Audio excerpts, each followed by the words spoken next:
নতুন টপিকে চলে যাব। সেটা তো কি, সো আমাদের হচ্ছে ইভাপোরেটর নিয়ে আমি লেকচার নোটটা দিয়ে দেওয়া হয়েছে অনলাইনে। আর পুরনো যেটা লেকচার ছিল এটাকে একটু মানে একটু চেঞ্জ করা হয়েছে আর কি।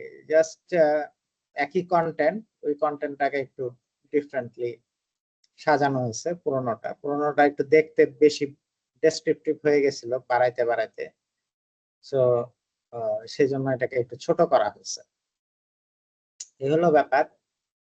আমাদের মনে হয় সবাই জয়েন করতে একটু টাইম লাগবে। 120 জনের মধ্যে মাত্র 36 জন আসছে। ইভাপোরেটর যে জিনিসটা, আচ্ছা আমি এখন ব্রাউজারে, তো আরেকটা জিনিস হলো speaker gallery together focus on prioritise videos. এটা ভিউয়ের মধ্যে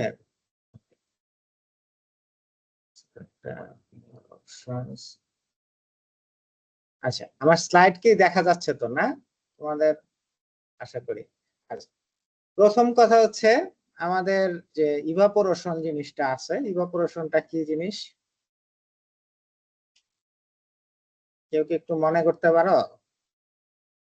আচ্ছা, ইভাপোরেশন হচ্ছে যেটা হলো যে আমাদের সলিউশন থাকতেছে একটা জিনিসে। সলিউশন যে কোনো জিনিসই হতে পারে। সেটার মধ্যে সলিউশনটা তৈরি হয় কি একটা সলিড কন্টেন্ট, অর্থাৎ তুমি ধরো লবণ মিশাচ্ছ, লবণ আর পানি মিশাইলে একসাথে, তাহলে হচ্ছে সেলিন ওয়াটার, যেমন হচ্ছে সমুদ্রের পানি, এটা একটা সলিউশন। এইখানের মধ্যে সলিড কন্টেন্ট আছে, প্লাস কি থাকতেছে, সলভেন্ট আছে। সলভেন্টটা ওয়াটার হিসেবে আছে, যেমন হচ্ছে ফ্রুট জুস বা যে মিল্ক পাউডার বা বায়োলজিক্যাল যতগুলো আছে সেগুলাকে সাধারণত সলিড কন্টেন্ট যদি থাকে সেটা সেপারেশন করা হচ্ছে ভোলাটাইল এবং নন ভোলাটাইল, মানে হচ্ছে সলিড হিসাবে কনসেন্ট্রেট করার যেটা পদ্ধতি, সেটা হলো তোমাদের ইভাপোরেশন বলে। তাহলে ইভাপোরেশনটা হচ্ছে যে একটা সিস্টেম যেখানে হচ্ছে সলিড কন্টেন্টটাকে কনসেন্ট্রেট করা হচ্ছে।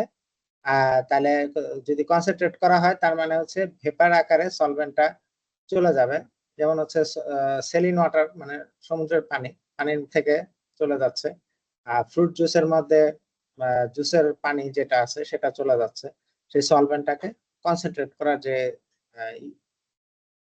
যে পদ্ধতিটা আছে সেটাই হলো ইভাপোরেশন। আর কাছাকাছি কিছু টার্ম আছে, সেটা হচ্ছে যেমন ড্রাইং, ক্রিস্টালাইজার, ডিস্টিলেশন। সো ড্রাইং যদি তুমি চিন্তা করো, আমরা ড্রাইং মানে হচ্ছে এর পরের চ্যাপ্টারেই তোমরা পড়বা। আর ক্রিস্টালাইজেশন মনে হয় পড়ায় ফেলছে। সো এগুলা মোটামুটি কাছাকাছি জিনিস, কনসেপচুয়ালি খুবই কাছাকাছি, কিন্তু এগুলা কিন্তু একটা থেকে একটু ডিফারেন্ট। ডিফারেন্টটা কি জিনিস, যেমন ড্রাইংটা কি হয়, আমরা কাপড় শুকাচ্ছি, কাপড় শুকানোর মধ্যে কি থাকতেছে, ইভাপোরেশনের মধ্যে বা ক্রিস্টালাইজেশনের মধ্যে সলিউশনটা পরিমাণটা বেশি থাকতেছে, অর্থাৎ পানি জাতীয় সলভেন্টের পরিমাণটা বেশি থাকতেছে। আর ড্রাইংটা কি হচ্ছে একটা সারফেস, মানে হচ্ছে সলিড সারফেস থেকে ময়েশ্চার কন্টেন্টটা কমে যাচ্ছে, সেটা হচ্ছে ড্রাইং। ক্রিস্টালাইজেশনে কি হচ্ছে, ওইখানেও আমরা কনসেন্ট্রেট করতেছি, আর কনসেন্ট্রেট করে আরেকটা প্রোডাক্ট হিসেবে বাইর করতেছি, সেটা হলো ক্রিস্টাল আকারে, মানে হচ্ছে সলিড আকারে বড় বড় টুকরা আকারে বের করা হচ্ছে। সো ইভাপোরেশনের এই হলো ব্যাপারটা। আর ডিস্টিলেশন কি, যদি একটা সিস্টেমের মধ্যে দুইটা ভোলাটাইল কম্পোনেন্ট থাকে এবং যেটা হচ্ছে টেম্পারেচার এবং প্রেসারের ডিফারেন্সে দুইটা জিনিসকে বা দুইটা বা তিনটা সলভেন্ট বা ভোলাটাইল জিনিসকে সেপারেশন করা হচ্ছে, সেটা হলো ডিস্টিলেশন। মোটামুটি ভাবে এটা হলো কথা।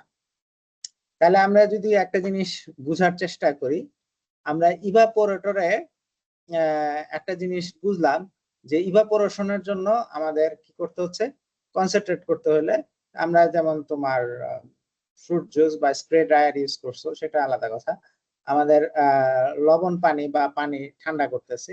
সো যদি পানিতে সাধারণত কি থাকে, ক্যালসিয়ামের লবণ থাকে, মানে খুবই হালকা পরিমাণ, সেটা কিন্তু আস্তর পড়ে। সো কনসেন্ট্রেট করার জন্য আমরা কি করি, একটা হিট দেওয়ার প্রয়োজন আছে। সো ইভাপোরেশন যে টেকনিকটা রয়েছে সেখানে আমাদের হিটিং একটা ফ্যাক্টর। মানে তোমার হিট এনার্জি সাপ্লাই করতে হবে।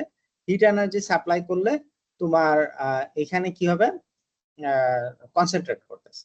আরেকটা কিভাবে তুমি সেটাকে ইভাপোরেট করতে পারো একটা একটা পাত্র থেকে পানি বা সেটা কি করা যেতে পারে।